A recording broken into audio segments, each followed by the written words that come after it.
Now let's go to West Africa, precisely Nigeria, where today the national protest led by the Nigerian Labour Congress and its affiliate kicks off. And of course, we have our correspondents live, at the ground of the protest. And we would, of course, be connecting with our Abuja correspondent right now to keep us up to speed as regards what exactly is going on. Thank you so much for your time, Marvelous Obomanu.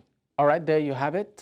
You can see there some live feeds from the protest ground in parts of Nigeria. Marvelous, thank you so much for your time. Thank you. All right, Marvelous. Now, can you just, keep us up to speed as regards what is going on the protest ground in Abuja? All right. Currently, the Nigerian Labour Congress and the sister affiliate agencies converge on the Unity Fountain. That is the meeting point where all the workers will be meeting. From then, they will be moving to the Federal Minister of Justice. After the Federal Minister of Justice, the next point of call is the National Assembly. At exactly 9:30, all the workers here converge at the Unity Fountain where they started moving. As you can see at my background, behind me, you can see vehicles. These are trade union workers. And of course, there is also a heavy presence of security men of the law enforcement agencies, National Civil Defense Corps, and the police, heavily on ground to forestall any, hoodlum from, invading the peaceful protest. Currently, we have Jude Ajero and some other leadership of the National Labour Congress and Trade Union and other civil society organizations gathered here at the nation's capital, Abuja, moving from one point, that is the Unity Fountain, to the Federal Ministry of Justice. After the Federal Ministry of Justice, their next point of call is the National Assembly. According to this Labour Congress, they are saying that they are protesting because of the poverty and, of course, the high increment of fuel price and the soaring prices of food in the market necessitated by the removal of fuel subsidy. Of course, they had meeting with the presidency yesterday, but at the end of that meeting, they could not come up with any clear agreement on what the way forward is. So they are here today, this morning, protesting to show Nigerians of what they are passing through and, of course, to call the international community to also wade into this particular situation. All right, now let's talk about the turnout and also, will I say, compliance right now in terms of people, showing up at the protest ground. How would you describe the level of turnout? Yes, as yesterday, there were unconfirmed rumors whether this protest will actually hold or not. But this morning, you can see from the crowd we have here, we have health workers, we have different workers all converged at the Unity Fountain. And of course, there is a massive turnout of people for this protest. And you can see within the Unity Fountain, everywhere is locked down because of the high crowd of people coming out for this protest. They all respected because the National Labour Congress had called other sister agencies to make sure they respect the protest this morning. So this morning, we are seeing heavy presence of Nigerian workers coming out to express their displeasure concerning the removal of fuel subsidy and the attendant challenges it brought to their lives. All right, now, in terms of the normal life of maybe private citizens who just want to go about their business, and of course, we know that this protest to some extent can actually also disrupt movement. How is their reaction to what is going on?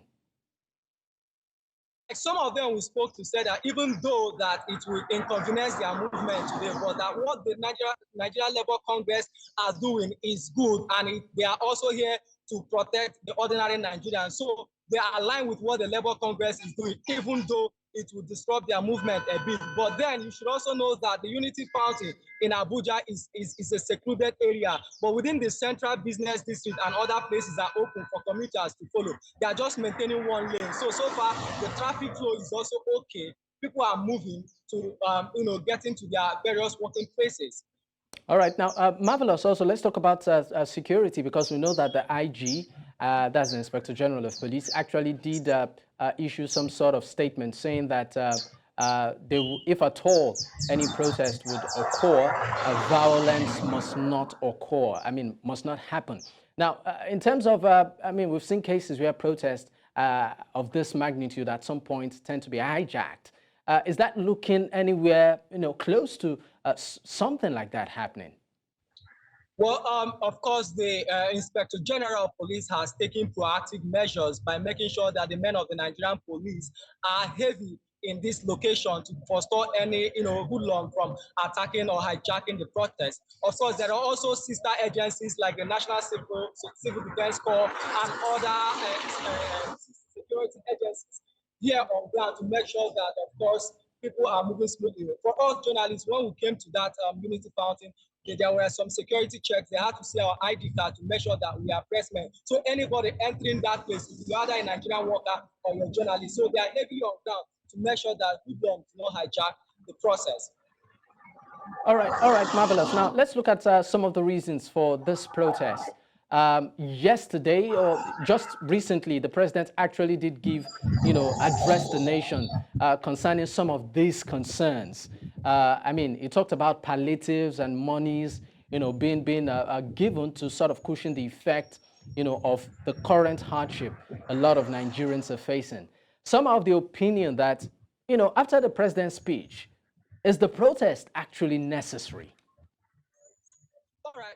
What you understand is that the fact that some of them we actually spoke with me and said that there is an age-long trust deficit between the people and the government. There is a disconnect because when, of course, the intent and the purposes of the government towards the policy may be right, but the mode of communication and the way citizens view that policy is something that we should look forward to. Of course, what the Labour Congress is saying is that the federal government said it has saved about 1 trillion naira in the last 2 months owing to the increase in fuel price. And that, of course, when you look at the 1 trillion and what the federal government, the measures, the palliative the federal government has rolled out, when you put the two at par, it does not connect. And of course, the level is saying that if Nigerian government says that citizens should bear, to have patience with them, and they have sacrificed their money, and federal government has saved up to 1 trillion. And then when you bring out that 1 trillion, vis-a-vis what the federal government is saying that they will roll out as a proactive measure, as a palliative to cushion the effect, it does not add. Second, the level is also saying that, of course, that Nigerians have built these grants and have, despite the high increase in fuel price, they have actually bought this fuel and they've actually tried to live a normal life necessitated by the fuel price. And now, what is the cost of governance? If Nigerians has given the government about 1 trillion in the last 2 months, buying fuel at what the price is at today, what of the cost of governance has it reduced? So these are some of the issues fueling, this protest this morning. And as I said again, the level said that the federal government does not come to the table with sincerity. The meeting they had yesterday, there was not enough resolution as to what it is and what the actionable plans are. And of course, they are saying that what the government is going to do at the first phase is nothing compared to what the federal government has saved in the last 2 months. So when you look at it critically, there's a disconnect, there's a trust deficit, even though the policy might mean well, but the way it's communicated, and of course, Nigerians seeing what has happened in previous governments may not trust that the government will do what they need to do. So that is why the trade union and the Labour Congress is protesting here this morning, necessarily to also force the hand of government to do that which is said it will do, and of course to upscale the palliative. There's also the issue of, in terms of the length of this particular protest. I mean, the union said that the strike, to some extent, will be indefinite. So, any idea how long this would last? Should we wake up tomorrow to also expect, a continued protest? Do you have any idea in terms of the duration of this? Protest, the Labour Congress and the trade union will have to be pressed on how long this protest will take. But for now, we are not aware of how long it will take. But I can also tell you that some other people that were spoken with said that consultations are ongoing. Remember, the leadership of the House of Representatives met with the National Association of Resident Doctors to assure them that the federal government is doing something about their issues.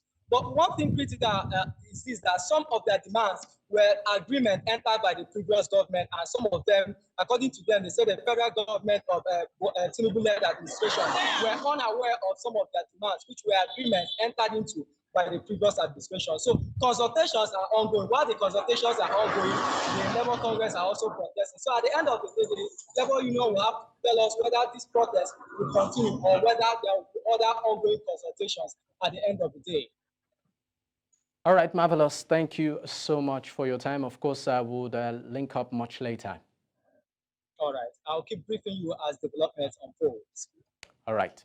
I mean, there you have it. Live feeds there from Nigeria's capital, Abuja, where, of course, the national protest by the Nigerian Labour Congress and its affiliates is currently ongoing. Now, the reason for the protest is in response to the recent hardships being faced by Nigerians. Now, part of it has to do with the surge in the price of a premium motor spirit, also known as petrol, to about 600 naira per litre in most parts of the country. Now, that, of course, was from the previous 185 naira per litre. Now, a lot of Nigerians are really not finding it funny. And the Labour Congress actually did have a meeting, at the very early stage of the current administration, where agreements were reached. But they feel that, you know what, even though the President of the Federal Republic of Nigeria did have a national, address to the nation about barely 72 hours ago, they will not rescind on their decision to actually go on an indefinite strike. And of course, today the protest, national protest, actually did kick off.